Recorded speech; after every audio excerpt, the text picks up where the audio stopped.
Hello, everybody, and welcome to the Spiritual Journey podcast. My name is Nimesh Radia, and I'm your host. I always love by just saying thank you. Start by saying thank you.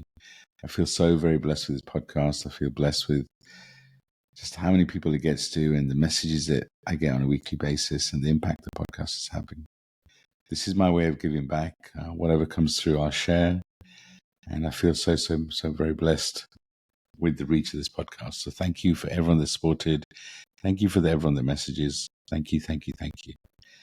My name is Nimesh. Most people call me Nims. I'm an Akashic record reader, Akashic trainer, podcast host, podcast creator, as well as a spiritual coach and mentor. And right now I feel like we're going through so much, and I get to guide people to be their truly authentic self. So I love what I get to do. I know that there's a lot of intense energy right now, and we'll talk about it in this episode, I'm sure. All of my advice could be is just be present. Be present. Know that you are important. The other beautiful benefit of this podcast is I get to interview some amazing people. And I'm excited to have Jennifer Hill on this podcast. Jennifer, I'd love for you to introduce yourself and let people know what you're about. Thank you so much, Nims. It's such a pleasure to be with you and your audience. For any of you who I haven't met or had the pleasure of interacting with, I'm Jennifer K. Hill. It has been my privilege and honor to transform and transmute from being a recovering jerk to now somebody who travels the world and loves to talk about and share how we can crack the code of human connection. I had built and sold my first company in 2018, and that was what I call the 1, 2, 3 punch year, because sold the company, which was, of course, a great, wonderful thing that happened, went through divorce, and got diagnosed as being on the spectrum all within 6 months. So that was my little hello there midlife opportunity. And post that, I've now developed a technology company.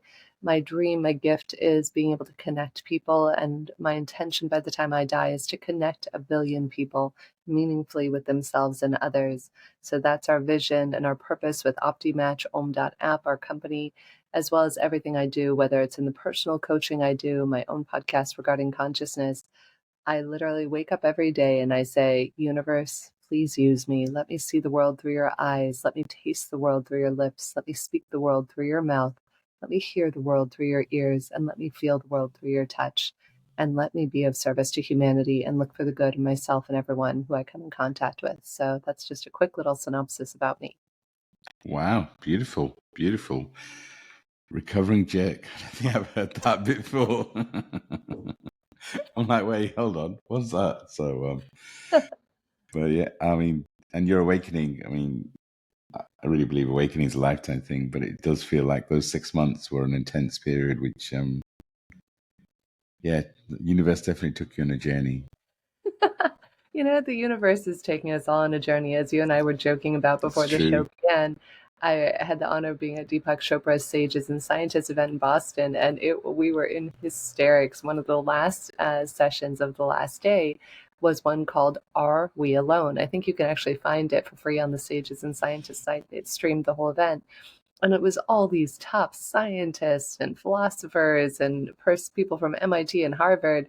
And I think it was the guy from Harvard at the end, this doctor, who said, well, for all we know, we could be some other scientist experiment in their petri dish where they're wearing a white coat and just messing around with us. So just the same way we do it with our own experiments. So whether there's God, whether there's consciousness, whether this is all just some simulated computer experiment or other sort of experiment, our goal is to surrender and to fully participate to the best of our ability. And to, as one of my teachers, I'm a big devotee of Kabbalah among many other spiritual disciplines, but as one of my teachers, David Guillaume, always tells me, he said, the only true free will we have in every moment is the opportunity to choose to react or respond when something triggers us. And I was actually just listening to a little podcast that David did right before this, where somebody he was interviewing with was talking about, I think it was like DBT. And I remember D stood for to dismiss.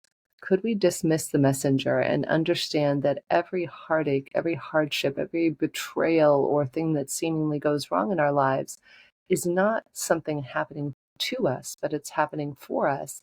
And if we could dismiss the messenger and let go of that and trust that whatever it is coming from the divine, it makes such a difference. Like I was sharing with Nims right before the show that in the last 24 hours, I had my own opportunity for growth. And you know, those nights where you're up from like 2 a.m. to 5 a.m. and you can't sleep. And I was actually just going through the process and taking myself through this. Like, could I simply welcome that this happened? Could I allow that this happened? Could I release it? Would I release it? And when would I release it? And that's a method called the Sedona method. And I love using that because sometimes we take it so personally, right? Someone does something to us, right? It's always to us. And what if someone did something else for us? And what I like to do is a technique I also learned from David, which is replacing the word, the person's name. Like, say it's my husband I'm upset with. It wasn't, but let's just say instead of saying Yehuda did this, that you actually replace the word with the person's name with the light. So the light did this. The light bailed on their appointment. The light broke up with me. The light did this. And then it kind of shifts it on its head and brings Yes. a little bit more play and fun to it. I love it. I love this. So much of what you said that I want to comment on. It's just we all are sometimes we take life so seriously, right? And everyone is playing a role. So anyone that's caused you pain, emotional pain, whatever pain, ultimately you have a contract with them to expand, and so they're actually playing the role that you asked them to. And it's easy when you take a step out and just become that. Just imagine yourself in that petri dish. It's just maybe life doesn't have to be as serious. Maybe we don't always have to be in victim mode. We can just be in a student, right? We can just be just be everything that happen. I mean, people on podcasts hear me say often, everything that happens to you does serve you in some kind of way. It's happening for you. Yeah. And the best way to kind of look at it, I don't like people looking at the past, but if you look at your most expansive periods, your most painful periods, and really ask, how much did you grow? What did you learn from that period?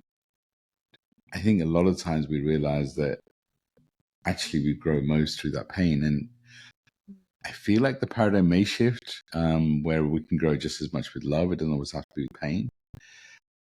But historically, that's kind of what it's been. But even your comment about reaction and response, it's just the work that we do. If we can do like really strong self-care, meditation, time in nature, what that does, it helps us find balance inside.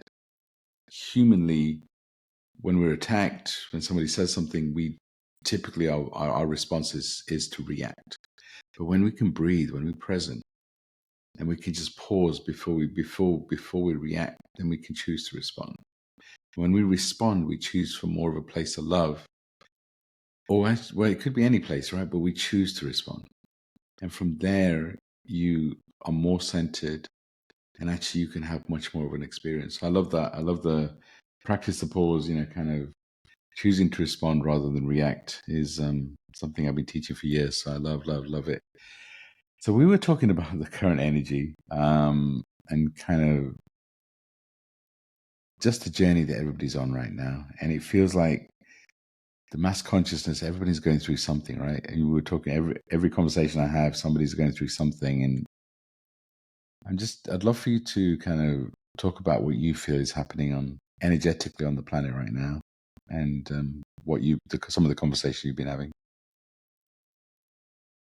Nims, it's funny when I feel into that energy, it almost like makes me tear up a little bit because I personally have struggled, whether it's autism, being highly sensitive, whatever you might want to call it. Sometimes I find it just overwhelming just to be in the energy of everybody. I remember I had a dream coach in 2020, right at the apex of COVID, and I was writing a book at the time called 101 Spiritual Tools for Uncertain Times. And my dream coach put me into a dream. And by put me into a dream, you do a special technique where you say, dear higher self, please drop me into the consciousness. And at that time, I really wanted to write something that would be valuable for people. So I said, please drop me into the consciousness of humanity. And Nims, I remember for 24 hours, I couldn't get out of bed. I was just crippled by Wow. the overwhelming pain. And I literally could barely even get up the energy to text my dream coach and be like, get me out. Not going to survive this. I know I'm trying to tap It's into the crazy. collective consciousness. And so now that 4 years later, I've had a lot more experience in, holding a healthy energetic boundaries of myself and others. And yet, wherever I go, I just deeply feel the pain that everybody's in right now. As we were talking right before we got on the show, I like to think of it as a roller coaster. And you and I were joking that this roller coaster, it didn't just start last week or three Oh, no, months it's been ago. going up for a while, yeah. Yeah, it's been going on. Yet I think collectively, what I really feel is that you know how you can see a roller coaster and you know that there's a huge freaking precipice that, as the Chinese, what did the Chinese say? It's both obstacle or opportunity or whatever it is, chaos or opportunity. And I feel like we're at the precipice of humanity, of both chaos and opportunity. And it all really depends on the way that we're going to see this proverbial drop that humanity is going to go through. I think for some of us, we're going to see it as exhilarating and the elevation of the consciousness of humanity globally and universally. And I think for a lot of us, there's fear, and it's okay. And my recommendation to everybody, and this is my own practice, I will never ask somebody to do something I don't do myself, is to talk to those fears. Fear that there might be separation, fear that there might be death, fear of loss, fear of betrayal, whatever it is. Could we ask those fears, what are they here to teach us? So could we just drop in and say, fear of the unknown, what are you here to teach me? Fear of losing loved ones. I know so many people lost millions and millions, 7 million people, I think, died during COVID. And I think that something is going to happen that is going to cataclysmically shift the course of humanity in the next several months. And I think that whether or not we're consciously aware of it or not, I think that we feel it in the field. I do a lot of work with the Global Coherence Pulse and Heart Math. And there's this saying that Roland McCready and Teresa Collins always use, which is what we feed the field matters. And so I think that to the best of our ability, we have to put our own oxygen masks on first, put our own seatbelts on first, though every day to actively participate and check in and say, what am I feeding the field today? Am I feeding the field fear? It's okay if you are, and just acknowledge it and be with it. And then maybe even go a step further and ask yourself, is this what I'm committed to feeding the field? And that's where, for me, resilience has made all the difference in the world, both from an autistic standpoint and just a being a human being standpoint, whether you're neurotypical, neurodiverse, or otherwise. I love using heart-focused breathing by HeartMath to constantly put myself in a state of coherence when I notice that my amygdala is getting triggered and I'm not going to survive this and fight or flight. Then I just, in that moment, if I can bring my awareness to it, I drop into my heart. I breathe slowly and deeply into the count of 5 and out to the count of 5. And imagine breathing the feeling of calm in and out right through the center of my heart or chest. And it's not perfect, but I'd say about 9 times out of 10, if I can just bring my consciousness to that moment, then that allows me to shift out of reactivity into responsiveness. Wow. So, so powerful. I love it. Yeah, we were talking about the roller coaster analogy, right? And, the interesting thing energetically, I mean, we just passed recently as the super full moon in. The energy and the emotions at that time that was going on the planet was just overwhelming. I've never felt such a powerful emotion, and it's just and what I feel is happening. Everyone can feel the roller coaster, and change is scary, right? Change is scary because we want to know what that change is. Everyone says I love change, but everybody loves change if they know what the change is going to be. But if they don't know what the change is going to be, it's kind of.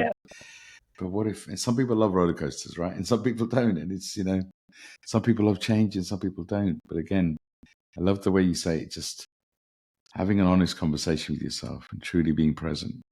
There's so much power in that. There's just, yeah, I'd love, again, I put you on the spot, but I'd love for you to just take us through that heart process, that breathing exercise you talked about. Of course, yeah. So this is heart-focused breathing by HeartMath. They've been studying heart-brain coherence for 40 years now. You can find all sorts of wonderful free data on there. The third Saturday of every month, I help put something on called the Global Coherence Pulse, where we have lovely thought leaders come in with music, and we just pulse the planet with love, the third Saturday of every month. So this is going to be akin to that. And I will tell you and your listeners and viewers here, Nims, that what I love most about this technique is that you can do it with your eyes open or closed. So in order to become regular with it, I recommend the first handful of times you do it to practice it with your eyes closed. So if any of you are listening while you're driving or in a position that's not safe for you to close your eyes, please do keep them open. This technique is equally effective either way. And I'll go ahead and take us through it now. So depending on where you're at, with your eyes open or closed, go ahead and begin to focus your attention in the area of your heart or chest. Imagine that your breath is flowing in and out right through the center of your heart or chest, as though your heart itself is doing the breathing. Breathing a little slower and a little deeper than usual, finding an easy rhythm that's comfortable for you. As you continue slow, deep, heart-focused breaths, perhaps see if you can breathe in to the count of 5 and out to the count of 5. Continuing to breathe slowly and deeply, envisioning the breath flowing in and out right through the center of your heart or chest. We're now going to add the feeling of calm. I invite you to remember feeling that sensation, that feeling of calm. And see if you can breathe in that feeling of calm right to the center of your heart or chest. And as you exhale, I invite you to pulse the field with this feeling of calm. Again, breathing in right to the center of your heart or chest, feeling that feeling of calm deeply, viscerally, vividly. And again, on the exhalation, pulsing the field, thinking of anybody who you're holding in your heart and perhaps sending them calm as well. And one more time, breathing slowly and deeply in right through the center of your heart or chest. Breathing in calm. And once more, radiating and pulsing that calm to everything and everyone around you. And if your eyes were closed, go ahead and begin to wiggle your fingers and your toes. Whenever you're ready, go ahead and open your eyes. How are you feeling, Nims? Love it. It's such a beautiful process. I mean, prana, the air, is just so powerful. So I love it. Thank you for taking us through that. Yeah, my pleasure. And if I may add something, it's great to do this and listen to a show and do it, though, as I coach clients on this and so forth.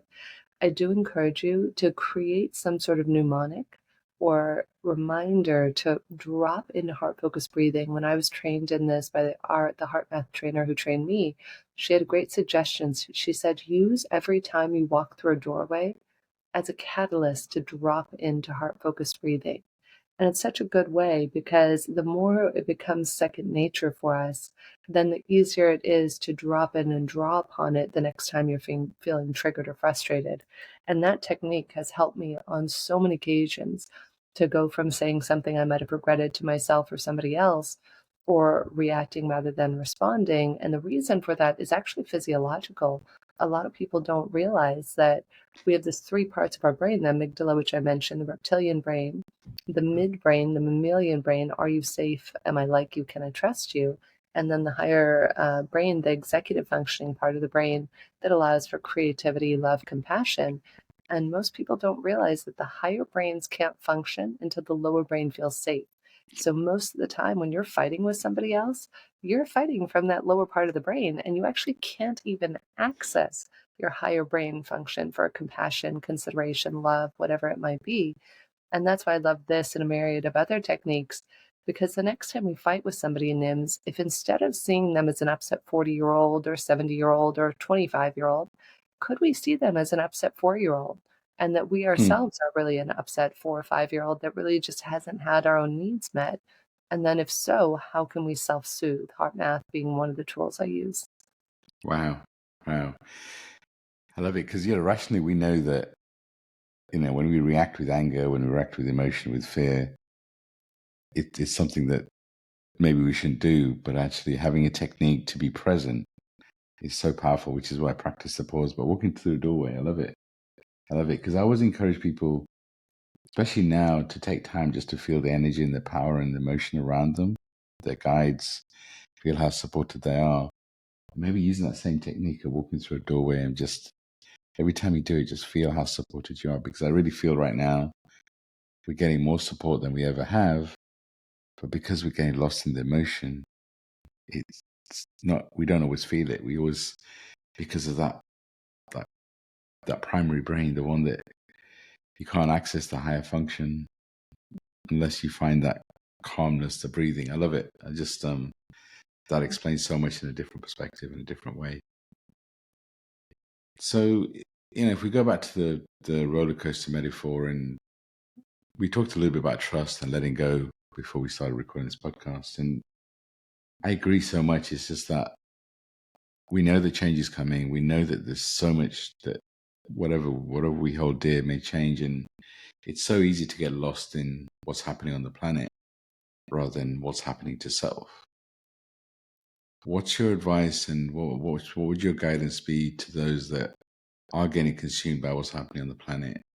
What can we do to truly just trust in whatever's coming next and just be? The first thing that's coming to my mind here, Nims, is a digital detox. I made a deal with the universe, God, whatever you choose to call source, about 8 years ago. And I'm like, wow, when did I get to be so happy and joyful? Oh, yeah, when I stopped watching the news and when I scroll only like 10 to 20 minutes a week. And so one of the techniques that I did is I made a deal with the universe. I said, universe, here's the deal. I trust that I'm going to receive exactly the right messages in exactly the right timing, and I'm going to stop reading the news and watching the news. And I ask that any information that's important for me to know, that you deliver it to me through a trusted resource, and that you give me the wisdom to know it's coming from the divine. And so that's one huge aspect of trust is unfortunately there's this idea of fear mongering and our emotions, good or bad, feed the field, as we were just talking about. And unfortunately, the more that at an individual and a collective level that we cultivate unconsciously, by the way, I'm not saying we're doing this intentionally, that we cultivate this fear or chaos or lack of understanding or safety, the more that's going to pulse the entire field and shift the energetic frequency of the planet. The more that we can truly trust and surrender, and ask, what is in my highest and best good, and really get curious, what is the lesson for all of this? Then that's a whole new level of trust. And another thing that I try to do, not every Saturday, but a lot of Saturdays, is I turn my phone off for 4 to 8 hours every Saturday just to spend time. Pick whatever day of the week you want. I know for all of us it's different depending on our work schedules. And if 4 to 8 hours seems like a little much, then try it for 20 minutes or 30 minutes. Think of how many of us don't spend 30 minutes without our phone. It's funny, That's it's actually crazy. on this last Saturday I was in Miami and I was so happy, Nims. I love spending time quietly by myself with nobody around. And I had been in the middle of 3 weeks straight of business travel. So on Saturday was the first day I'd had in 3 weeks of just bliss and silence. I flew that day. As soon as I landed, got to the hotel, turned my phone off, just spent quiet time in contemplation, reading, enjoying the ocean. And then the funniest thing is, you know how you think to yourself, that's awesome. I loved that so much. I wish I had more of that. I also give you a cautionary tale about this. Be careful what we wish for, because the very next day, I had gotten a new cell phone in Miami before I was flying back to Europe. And my husband's like, honey, you should really activate the cell phone. I was like, are you sure I should activate it before I'm about to travel internationally for 24 hours? And my husband says, yeah, honey, it's all good. And it was hilarious, Nims. I had no cell phone for 24 hours. I started to turn it on, and then it's like, this will take 13 hours. And I had 2 hours to get to the airport. And so I would be careful what you wish for, because that's the other thing that lots of us don't realize is that whatever we're thinking we want, the universe is like, oh, you want to have no cell phone? Let me give you no cell phone for I love 24 it. I hours love while it. you're I love it. traveling back. And I do feel the universe, our guides have jokes too. I think they like having fun with us. Just why not, right? Yeah, And you said you wanted, let me give it to you. I know one yeah, of my favorite things I teach people is to just like the next time something quote unquote shitty or something that you'd wish didn't happen happens, I like to say to myself, oh, universe, you're so cute. You almost got me there. And I imagine like fist bumping the universe, like you almost pulled the wool over my eyes on that one, but I see what you did there. I mean, I love how the universe and our guides work. It's just they want to expand us, right? And sometimes expanding us with some humor. Their humor is all part of it, right? But I love what you said. Just taking a digital detox. I haven't watched the news in such a long time, and it's I talk a lot about going through rebirth, and I feel like a lot of us have gone through rebirth, and being conscious what we feed ourselves with, what we watch, who we talk to, what we listen to, what we feed ourselves food wise, feels so important right now. And so taking the detox from the news, what are you going to miss? I love it. So powerful. And then it's really interesting, the thought of switching the phone off for 4 to 8 hours shouldn't be that scary. It really shouldn't, right? It's like, well, what's going to happen? What's going to happen in 4 hours if you switch your phone off? And I don't know if I love spending time on my own. It just, when there's too many people around, I have found that it does affect my energy. It does affect, because we're all empaths, right? And being comfortable with spending time on your own and enjoying it, I feel is really important right now. It's because if you struggle to spend time on your own, for me, that means there's stuff inside you that you haven't released. And it means that you're ready to heal something. So I feel that's an important thing. Maybe, if you're listening, why don't you commit to taking the time out for you? If you can't find a full day, then find a few hours where you can just be with you. If you can be in nature, if you can be in water, that's so powerful. It feels so important right now to be present. And if we can all take that time to be present, maybe we start realizing that whatever's happening externally isn't as crazy as we thought it was. Yeah, it's that freedom, because I feel like we're addicted as a culture, as a society. We're addicted to talking, we're addicted to scrolling, we're addicted to sex and drugs and alcohol. We all have an addiction in some way or another. And yet, what if we could self-soothe? That's why inner child work is one of my favorite tools. I do inner child work every day. When I had the experience that I had in the last 24 hours that occurred as jarring, I actually used another technique by a woman named Alison Armstrong that she calls noble healing. And I did it for my inner child today. So I will put my right hand on my heart, my left hand on my abdomen. I talk to my inner child in a very loving, kind way. She prefers to be called sweetheart. It's very important to find out how your inner child wants to be addressed. If you call her sweetie, it's DEFCON 4 and she will start to throw a tantrum. But if you call her sweetheart, she will engage with you. So I'm like, sweetheart, how are you feeling? And she was feeling sad and angry and frustrated. And so, in Allison's form of noble healing, she says that you can apologize on behalf of somebody else in proxy. So, often with one of my accountability buddies, who I actually learned this with in Allison's course about 8 or 9 years ago, Jules and I will do it for one another, if we ever need it, but I can also do it for myself, and so can you. And you would just say, I am so sorry, blank. I am so sorry that when XYZ happened, that you felt betrayed, abused, mistrusted, abandoned, whatever the feelings are. I am so sorry, and I love and accept you fully. And it was so powerful, I have to tell you, Nims. By the time I got done with a couple of those, and then I finished with Ho'oponopono, which is the ancient Hawaiian prayer of I apologize. Please forgive me. Thank you for being in my life so that I may love you.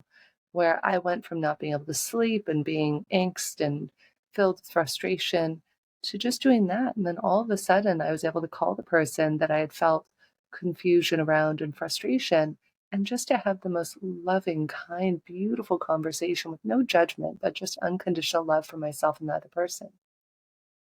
So powerful. I mean, we wrap ourselves around things that we feel have happened to us, right? And sometimes it involves other people, and we kind of get emotional about it when actually the other person may not even know they've triggered us or done, because it's just we just everyone's going through so much, and it's just sometimes realizing that it isn't that serious. And you mentioned inner child, and inner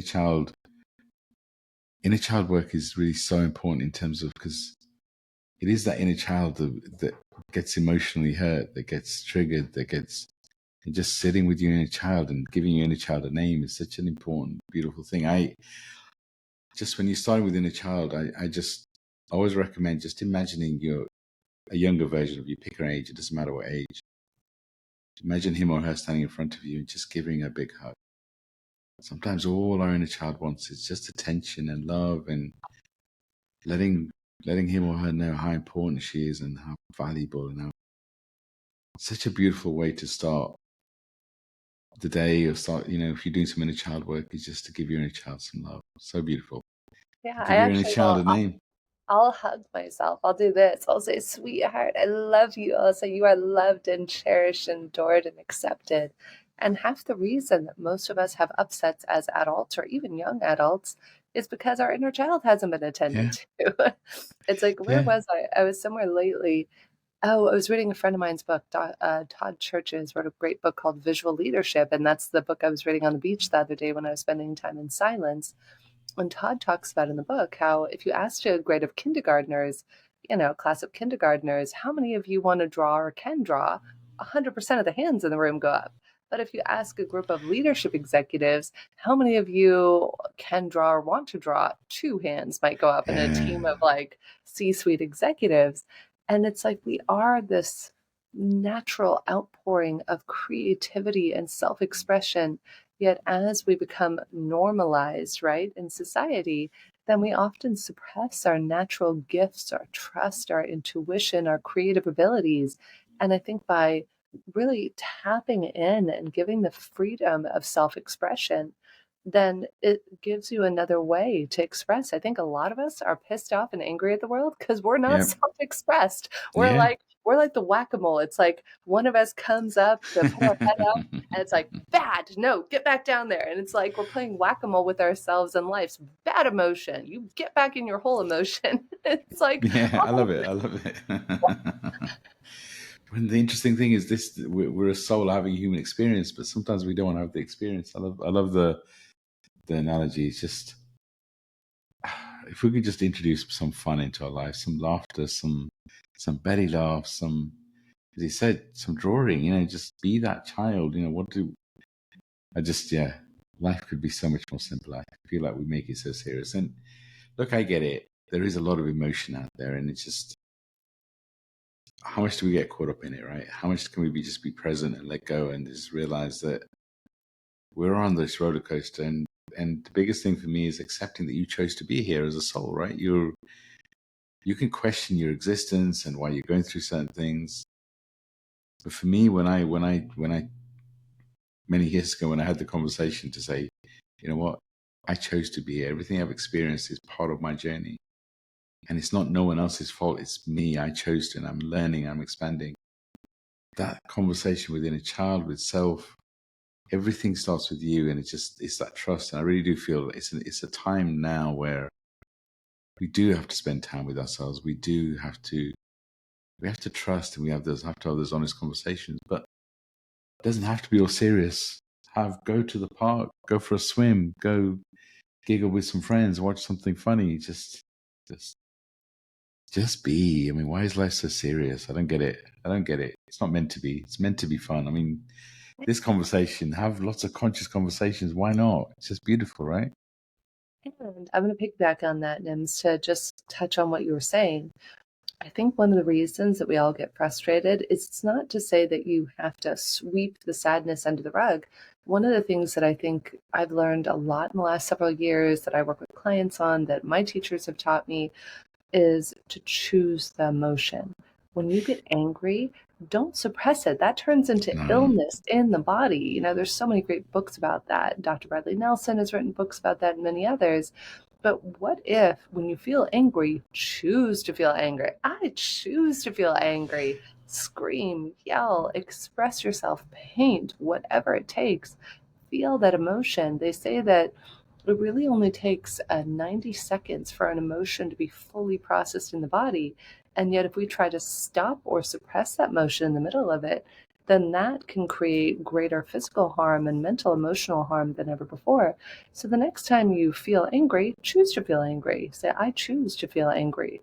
The moment we resist something, it prolongs it. In fact, Viktor Frankl from Man's Search for Meaning has a really great technique that has been life-changing for me called paradoxical thinking that is part of his logotherapy. And for me, sometimes I've struggled with insomnia. And one of the things that really helped is in the book, Victor kind of jokes about it. He's like, well, for my insomniac patients, I tell them to choose not sleeping. Oh, I hope I never go to sleep again. I hope I stay awake the next 100 years. You tell yourself that emotionally. And then the moment you choose the thing the way it is and you drop the resistance, you'll often fall right back asleep or you'll be able to move through it rather than the more we resist something, the more we get more of it. Wow. And I love that book, Man's Search for Meaning. It's just one of my Yeah. favorites.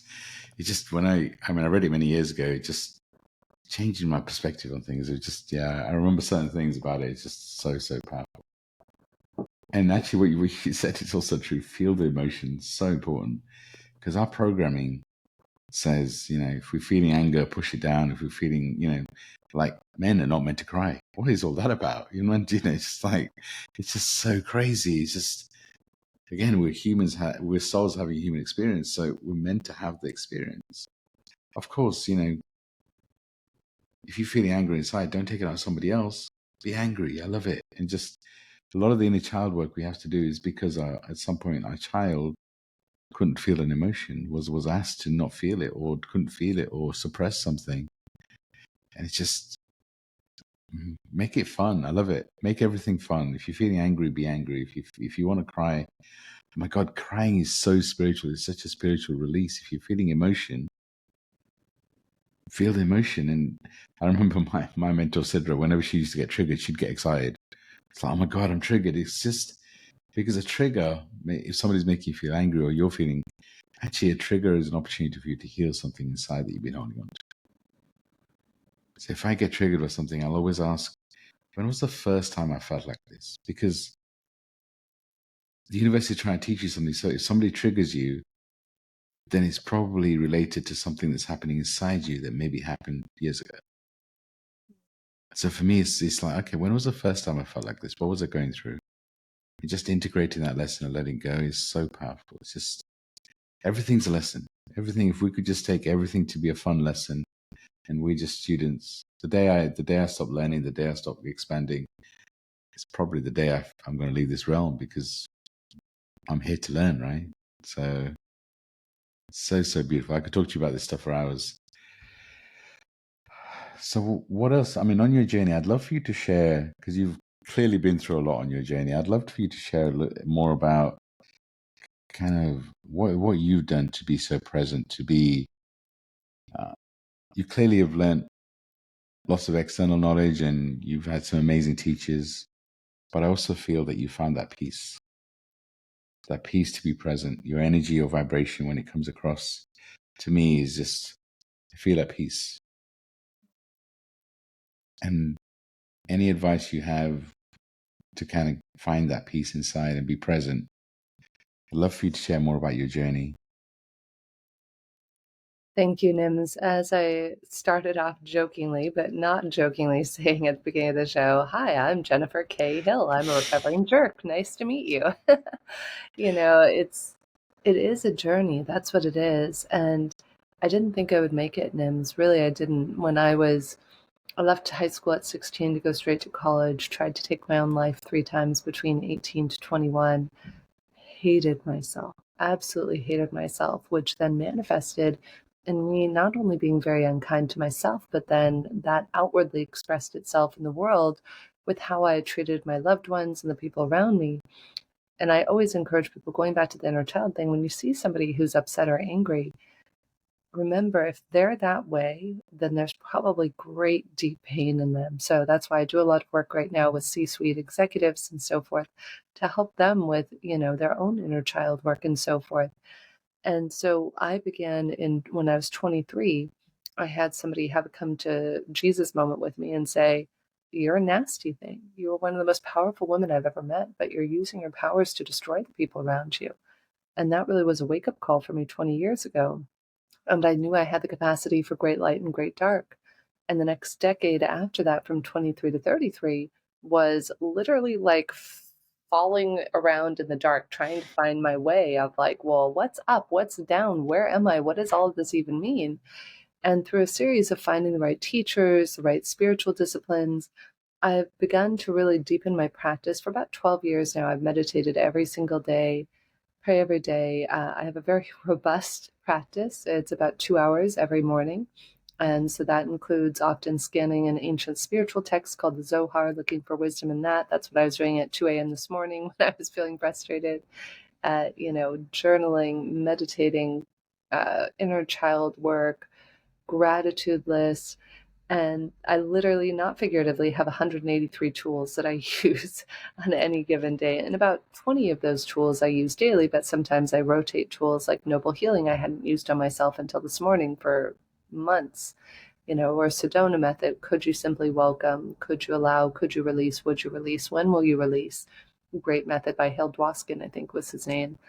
And these are all just different things that I always like to remind people, Nims, have a spiritual tool belt. That's the only thing. The analogy I always often use is Batman.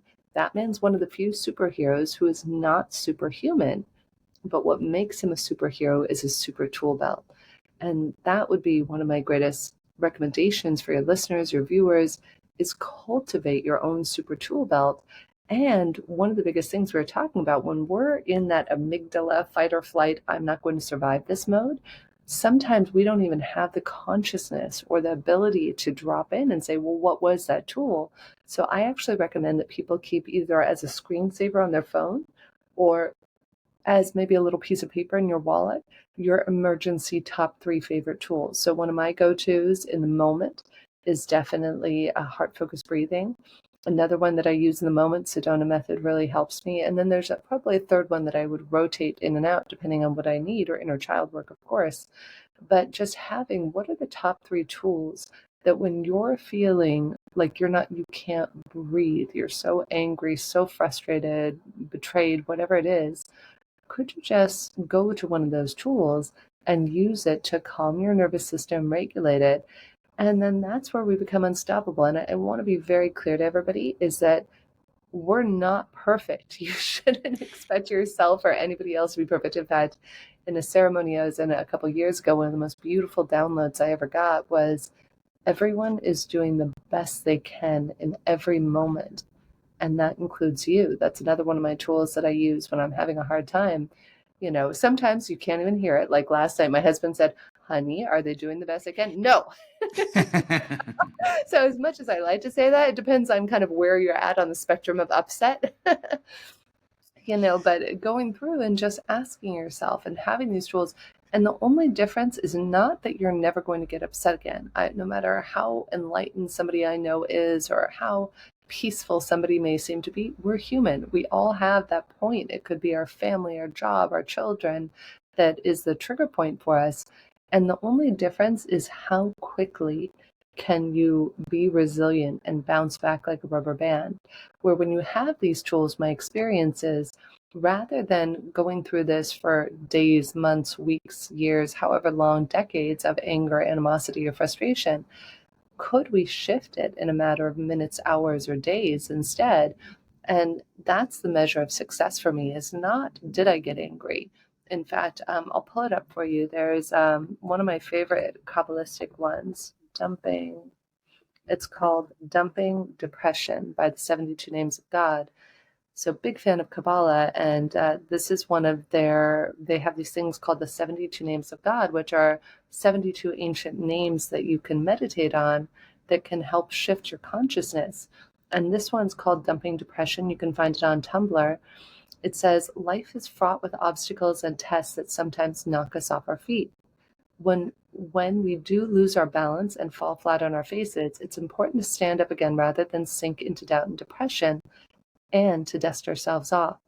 And it goes on to say, ascending the spiritual ladder requires far more greatness and strength than conquering nations, building empires, or attaining great wealth. The negative forces, which are our ego, that dwell in the world use a two-step plan against us. Step one, they make us fall. Step two, they keep us down through feelings of guilt and depression over our setbacks.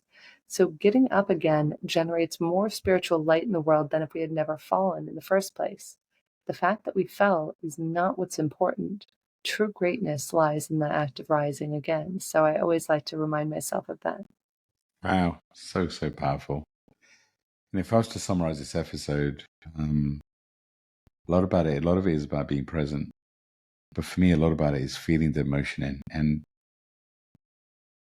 and not getting stuck in it. Mm-hmm. Because we have to feel the emotion, right? It's just, if we push it down, we're like a volcano, it has to come up some way. So if we're feeling something and we push it away thinking we'll deal with it another time, then eventually it's going to come up in some kind of way. And if we can deal with it in the present moment and experience it, because why not?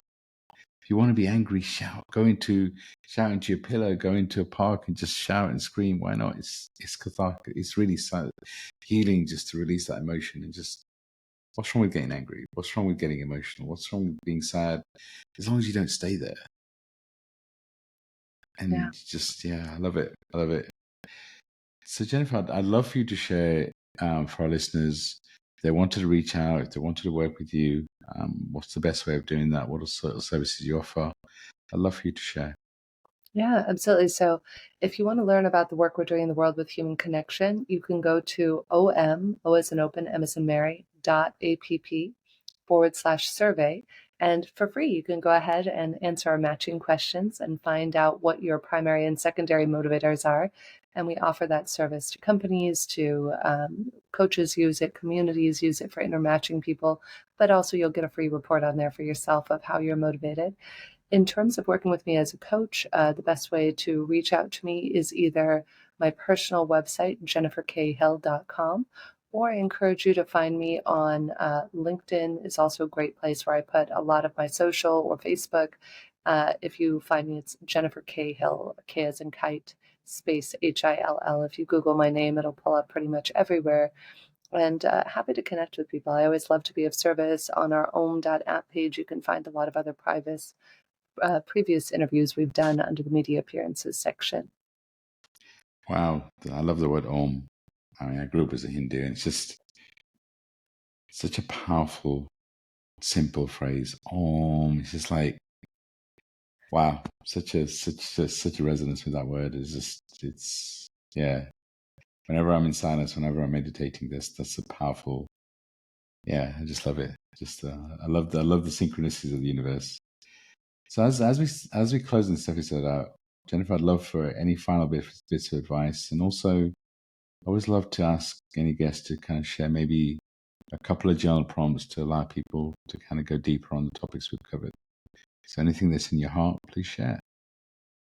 Yeah, so in terms of journal prompts, I'm a big fan of journaling with your higher self in the universe. If you have a dream, I often will write my whole dream in the universe or in the journal, and then I'll say, "Universe, higher self, please help me to understand the meaning of this dream," and I'll write. And what comes out is so deep and profound. Like the other day, I had a dream that I was being forced to eat darkness. And when I journaled with it later, I got a message that the darkness is a part of us. And the more that I can just allow it to exist rather than resisting it, the more freedom I would have. And that was what came out of that journal and dream entry. Another prompt that I would ask yourself is, what am I proud of myself for? What are the things I've done in my life that maybe nobody else will ever encourage me or ever ask me about, but things that I privately want to acknowledge myself for and cherish and appreciate myself for? And also reflecting on, how could I have lived life better? I actually do that every single evening. I write down, what am I proud of myself for? how I could have lived today better, and a couple of things that I'm grateful for. And in terms of anything that I would offer your listeners and your viewers, one of my other favorite topics I speak on when I'm not talking about resilience or human connection is miracles. I truly believe that there are more miracles than we could have ever imagined. And yet, we look at the world through a perspective of fear, of loss. And I just finished my first ever miracle making mastermind, and it was so much fun. We were all together for a year, and the miracles people had. One guy raised $2 million, another woman had a best selling book. It was just so incredible. And one of the little itty bitty secrets that I teach people in this class is write down the small miracles and the large miracles every day. And when we can acknowledge the little miracles, then we can appreciate the bigger miracles, things like a flight landing, a flight taking off on time, sunshine, blue skies, start with the teeny tiny little miracles, just little things that we might take for granted, having food to eat, clean water to drink. You can start with small little ones. And then what I've really found very clearly is that what we put our attention on expands. So the more, and I write down my miracles proactively throughout the day, though I know you can also write down a couple from the night before in the morning, or at the end of every evening, write down a few miracles that you appreciate, or synchronicities too, which I like to think of those as being intertwined. So my advice and recommendation for your audience would be to go out and to open your eyes to the miracles that are all around you, so that no matter what this roller coaster of life throws at us, or what twists and turns and upside down and backwards ways that we might go, that we're still present to the miracles. And I think that will ground ourselves in the certainty that we need to live our best lives.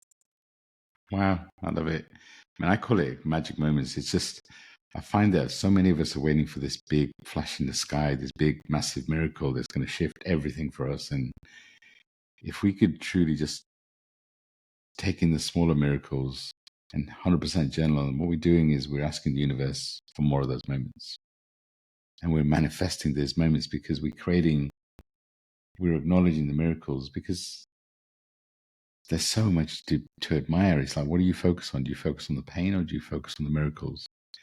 I mean, I look out into the garden right now, and nature's just so miraculous. There's just the sun, the water, and just there's so much to be grateful for. So I love it. Jennifer, I've loved having you on this podcast. I feel very, very blessed with this conversation. I'm sure it's going to help many people. And sending you so much love and light. And thank you, thank you, thank you. I will include Jennifer's details in the show notes. So by all means, please reach out to her. She's a beautiful soul doing beautiful things. And I'm very grateful for you to be on this podcast. I'm sending so much love and light out to our listeners. Thank you, thank you, thank you. And Jennifer, I'm going to hand over to you to close us out. What's that? I'm going to hand over to you to close us out. Ah, beautiful. If I had a wish, if I had a gift that I could give each and every one of you, it is to see your life anew in this coming week, in this coming month, in this coming year. Look for the good in yourself and everything around you, and allow yourself to be shocked, awed, and surprised and delighted by all of the good that perhaps we missed before. Thank you. Thank you.